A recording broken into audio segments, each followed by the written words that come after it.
বন্ধুসকল দেখা পাইছে এয়া হৈছে ধজ্জাস্থলী। ইয়াত একেলগে 50খন পতাকা উত্তোলন কৰা আছে। প্ৰিয় দৰ্শক, আপোনালোক জনাবলৈ সুখী হৈছো যে এইবাৰ আমাৰ গুপ্তকাশী বিশ্বনাথ ঘাটত সোণালী জয়ন্তী ৰাস উদযাপন কৰা হৈছে 4 দিনীয়া কাৰ্যসূচীৰে, অৰ্থাৎ নৱেম্বৰ মাহৰ 4, 5, 6 আৰু 7 নৱেম্বৰ তাৰিখলৈকে। আহকচোন ৰাসবাকৰ স্থানলৈ যাওঁ, সকলোৱে ৰাসটো উপভোগ কৰোঁ, যিহেতু সোণালী জয়ন্তী ৰাস উদযাপন কৰা হৈছে এইবাৰ। বন্ধুসকল, এয়া আমি সোণালী জয়ন্তী ৰাস উপভোগ কৰিবলৈ বিশ্বনাথ ঘাটৰ ৰাসবাকৰ স্থানলৈ গৈ আছোঁ।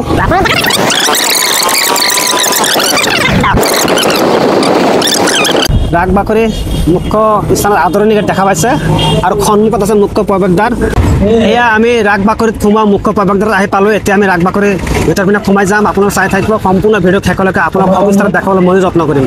দৰ্শকবৃন্দ, যিহেতু এই আমাৰ বিশ্বনাথ ঘাট সোণালী জয়ন্তী ৰাস উদযাপন কৰা হৈছে 4 দিনীয়া কাৰ্যসূচী 4, 5, 6 আৰু 7 নৱেম্বৰ। কিন্তু এই সোণালী জয়ন্তী ৰাসৰ প্ৰতিবেদন আপোনালোকৰ মাজত উপস্থাপন কৰাত দেৰি পলম হোৱাৰ কাৰণে তাৰ বাবে মই দুখিত।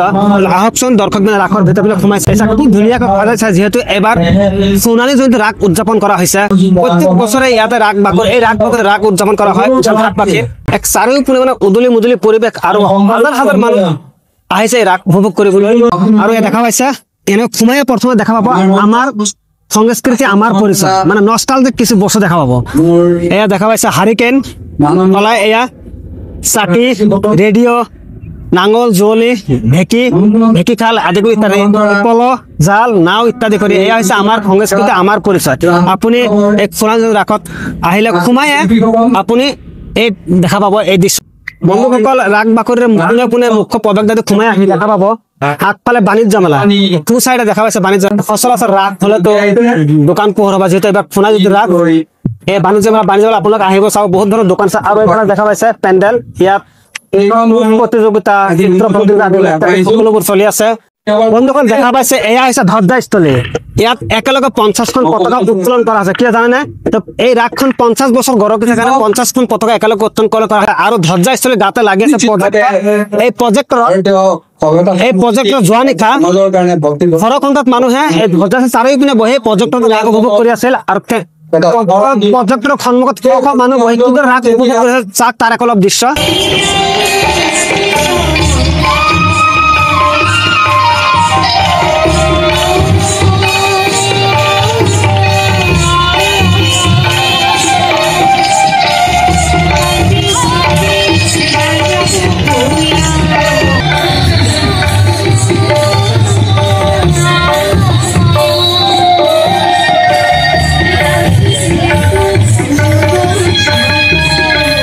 বন্ধুসকল, এই প্ৰজেক্টৰৰ ওচৰত প্ৰদৰ্শনী লগোৱা আছে আৰু মূৰ্তি লগোৱা আছে। কাৰ মূৰ্তি হয় জানিবলৈ যত্ন কৰিম। আমাৰ কমিটিৰ বিষয়ববীয়া তেখেতৰ পৰা শুনিম।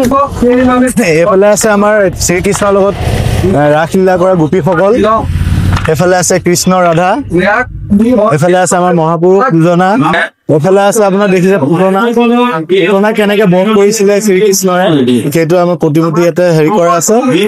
আৰু বসুদেৱে কেনেকৈ কৃষ্ণক কাৰাগাৰৰ পৰা লৈ গৈছিলে পাচিত উঠাই নদীৰ মাজেৰে, সেইটো দেখুওৱা আছে। আৰু সেইফালে আছে আমাৰ বিষ্ণু। দৰ্শকবৃন্দ, দেখা পালে ৰাসৰ প্ৰতিমূৰ্তি হয় সোণালী জয়ন্তী ৰাস উদযাপন বিষয়ববীয়া এজনে আপোনালোকে আমাক ধুনীয়াকৈ চিনাকি কৰিছিলে কোনটো কাৰ মূৰ্তি। আহক আগলৈ যা আৰু কেনেকুৱা পৰিৱেশ বিৰাজ কৰিছে। দৰ্শকবৃন্দ, ইয়াত 2025ত সোণালী জয়ন্তী ৰাস উদযাপন কৰা হৈছে। দেখা পাইছে মোৰ পিছফালে এটা পেণ্ডেল আৰু সন্মুখত কিছু দৃশ্যাংশ আছে আপোনালোক দেখাম। আজিকালি নতুন প্ৰচলন মানে নিউ ট্ৰেণ্ড বুলি ক'ব পাৰি। যিয়ে অনুষ্ঠান হওক, সাংস্কৃতিক অনুষ্ঠান, উৎসৱ হওক, আই লাভ বুলি তেনেকুৱা থাকিব, তাতে মানুহবিলাক আহি ফটো উঠে আৰু নাৱত উঠি আপুনি ফটো দিব পাৰিব আৰু ইয়াতো ফটো দিব পাৰিব। বন্ধুসকল, গুপ্তকাশীত বিশ্বনাথ ঘাটৰ মানচিত্ৰক ভৌগোলিকভাৱে উপস্থাপন কৰিছে সোণালী জয়ন্তী ৰাস উৎসৱত প্ৰদৰ্শন কৰিছে। একোখন মানে দেখা পাইছে এখন মন্দিৰ, নাট্য মন্দিৰ। আৰু গুপ্তকাশীত বিশ্বনাথ ঘাটখন কিহৰ কাৰণে বিখ্যাত? এই দেখা পাইছে কমলেশ্বৰ মন্দিৰ, মুক্তিনাথ মন্দিৰ, চণ্ডী মন্দিৰ, বিশ্বনাথ মন্দিৰ, বাণেশ্বৰ মন্দিৰ, সিফালে আছে বিশ্বনাথ গোসাঁই চক্ৰশিল। আৰু দেখা পাইছে এয়া ব্ৰহ্মপুত্ৰ নদী দেখাইছে। আৰু এয়া কাজিৰঙা ৰাষ্ট্ৰীয় উদ্যান। আৰু সেইফালে চাওক নদীৰ ইফালে উমাটুমি, যিটো নেকি বিশ্বনাথ ঘাটৰ সৌন্দৰ্য বৰ্ধন কৰিছে। আৰু এয়া নতুন গাঁও নামঘৰ, ঠাকুৰবাৰী মন্দিৰ, মটকগাঁও নামঘৰ, মানে বিশ্বনাথ ঘাটত যিমান মঠ মন্দিৰ আছে, নাট্য মন্দিৰ আছে, নামঘৰ আছে, সকলোবোৰ ইয়াত প্ৰদৰ্শন কৰিছে। এইবোৰ কাৰণে বিশ্বনাথ ঘাটক এক গুৰুত্বহাসী বিশ্বনাথ ঘাট বুলি জনাজাত। ক'বলগীয়া লেখত ল'বলগীয়া বিষয়বস্তু ধুনীয়াকৈ উপস্থাপন কৰিছে। আপুনি গুপ্তকাশী বিশ্বনাথ ঘাটত আহিলে এইকেইটা বস্তু আপুনি দেখা পাবই। আৰু ইয়াত দেখা ৰূপয়াৰ, যাক পুৰণীয়া ক্ষেত্ৰ বুলি চিহ্নিত কৰা আছে। ইয়াত এই ৰূপয়াৰ কাম চলি আছে দ্ৰুতগতিত, অতি সোনকালে মুকলি কৰিব, তাকো উপস্থাপন কৰি দেখুৱায়। বন্ধুসকল, এই গুপ্তকাশী বিশাল ক্ষেত্ৰৰ মানচিত্ৰৰ ভৌগোলিকভাৱে প্ৰকাশ কৰাৰ ওচৰতে লাগি আছে শ্ৰদ্ধাঞ্জলি অনুষ্ঠান। আমাৰ হিয়াৰ আমতে মানে প্ৰাণৰ শিল্পী জুবিন গাৰ্গক শ্ৰদ্ধাঞ্জলি জনোৱা হৈছে। দেখা পাইছে মোৰ কোনো জাতি নাই, মোৰ কোনো ধৰ্ম নাই, মোৰ কোনো ভগৱান নাই, মই মুক্ত, ময়ে কাঞ্চনজংঘা, ময়ে অসমীয়া। আৰু লগতে আছে ভাৰত ৰত্ন ক্ষুধাকণ্ঠৰ ভূপেন হাজৰিকা ডাঙৰীয়াৰ শ্ৰদ্ধাঞ্জলি একেলগে দিয়া হৈছে।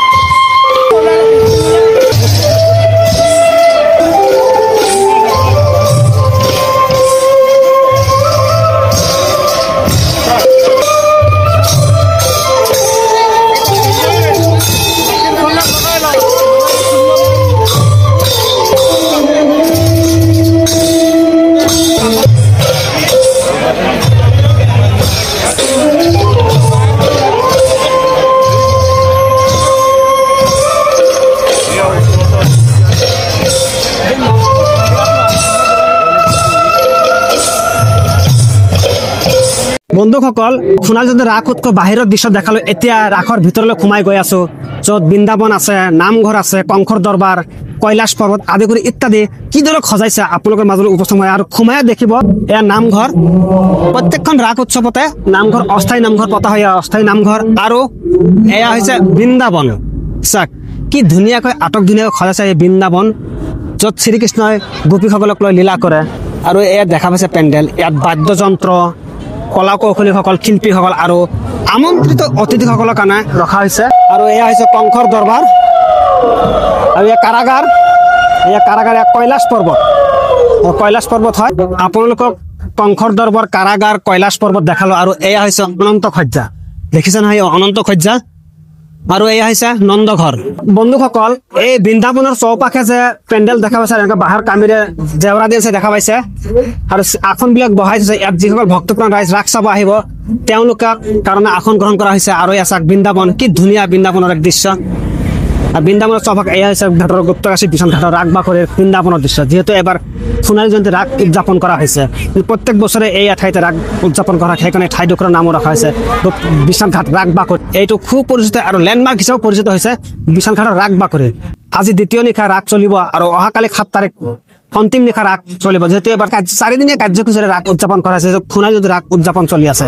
দৰ্শকবৃন্দ, এই সোণালী জয়ন্তী ৰাগ উৎসৱৰ সাধাৰণ সম্পাদকৰ লগত আমি কথা। নমস্কাৰ, আমাৰ এই বিশ্বনাথ ঘাট সাৰ্বজনীন ৰাস মহোৎসৱৰ এইবাৰ আমাৰ সোণালী জয়ন্তী বৰ্ষ। আজি 6 নৱেম্বৰ, আজি তৃতীয় দিন, অহাকালিলৈও আছে। আজি মুখ্য আকৰ্ষণ হ'ল আজি আমাৰ যি অনন্ত সজ্জা বিষ্ণু আৰু লক্ষী ভাও। সেই বিষ্ণু আৰু লক্ষী ভাওত আমাৰ বিশ্বনাথ বিধানসভা সমষ্টিৰ সন্মানীয় বিধায়ক প্ৰমোদ বৰঠাকুৰ ডাঙৰীয়া আৰু তেখেতৰ সহধৰ্মে আমাৰ বিষ্ণু আৰু লক্ষী মানে বৌৱে লক্ষী ল'ব, আমাৰ বিধায়ক মহোদয়ে বিষ্ণু ভাও ল'ব। গতিকে সকলো ৰাইজক অনুৰোধ জনাম, আপোনালোক আহক, এবাৰ আহি আমাৰ এই ৰাসখন উপভোগ কৰক। প্ৰিয় দৰ্শক, আপোনাক পুনৰবাৰ জনাইছো যে আমাৰ এই ৰাস উৎসৱ 4, 5, 6, 7 নৱেম্বৰৰ পৰা হৈ আছে। কিন্তু এই ৰাস উৎসৱৰ প্ৰতিবেদন আপোনালোকৰ মাজত উপস্থাপন কৰাত পলম হ'ব, তাৰ বাবে মই দুঃখিত। আৰু এই সোণালী ৰাস উৎসৱ কিদৰে হৈছে আপোনালোকৰ মাজত যিহেতু যিমান সময় উপস্থাপন কৰাৰ যত্ন কৰিছে, আৰু মোৰ এই ভিডিঅ'টো ভাল লাগে শ্বেয়াৰ কৰি দিব, আনও চাবলৈ সুবিধা পায়। পাৰিলে মোৰ পেজটো ফ'ল' কৰি যাতে মই আগবঢ় যাত সহায় হ'ব। আৰু সম্পূৰ্ণ ভিডিঅ' চোৱাৰ বাবে আপোনালোক সকলোকে অশেষ অশেষ ধন্যবাদ। জয় হিন্দ।